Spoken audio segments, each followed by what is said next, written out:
So আজকে finally আমি ছাদে খেতে এসেছি, মনে হচ্ছে যেন আমি পিকনিকে এসেছি, বাট আনফর্চুনেটলি পিকনিকটা আমি একাই করছি। তো ছাদে খেতে আসার কারণ হলো দারুণ রোদ উঠেছে আর আমার চুলটা পুরো ভেজা, তো একটু শুকিয়েও যাবে। প্লাস আজকে আমি খিচুড়ি বানিয়েছি, দেখতে পাচ্ছ কি? খুব তাড়াহুড়ো করে খিচুড়িটা বানিয়েছি, মানে টাইম ছিল না, সো দেরিও হয়ে গেছে। একটু পাঁপড় হলে ভালো হতো, বাট পাঁপড় এখন ভাজার মতন ইয়েটা নেই, এত জোর খিদে পেয়েছে। আর ব্যাপারটা হলো খুবই গরম। মা একটু বাঁধাকপি ভেজে দিয়েছে আর আছে আলু ভাজা আর খিচুড়ি। আমি না ব্যাক ক্যামেরায় দেখাচ্ছি আমি কি খাচ্ছি।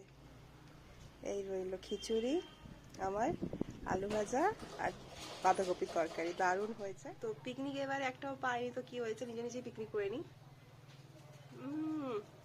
Too much. খিচুড়িটা আমি এত ভালো কি করে বানাই আমি জানি না, বাট আমি সত্যি খিচুড়িটা খুব ভালো বানাই।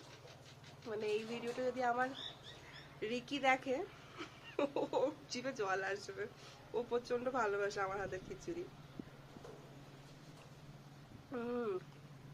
একটু পাঁপড় হলে না জাস্ট জমে যেত। অনেকদিন তো ইচ্ছা করছিল ছাদে এসে খাই, ছাদে এসে খাই, খাওয়াই হয় না। আজ চলে এলাম, আর এখনো কাকদেরকে খাবার দেওয়া হয়নি, বাবা আসতে দেরি করছে, এক্ষুনি এলো। আমার খিদে পেয়েছে বলে খাচ্ছি, আর ওরা তো নিরামিষ পছন্দ করে না, ওদের আমিষ দিয়ে মেখে দিতে হবে। তো সবাই লাইন দিয়ে আমার পেছনে ঘুরছে, দেওয়া হবে দাঁড়া। অমৃত। খিচুড়িটা আমি টেস্ট করাতে পারতাম না তোমাদের? দারুণ হয়েছে, দারুণ।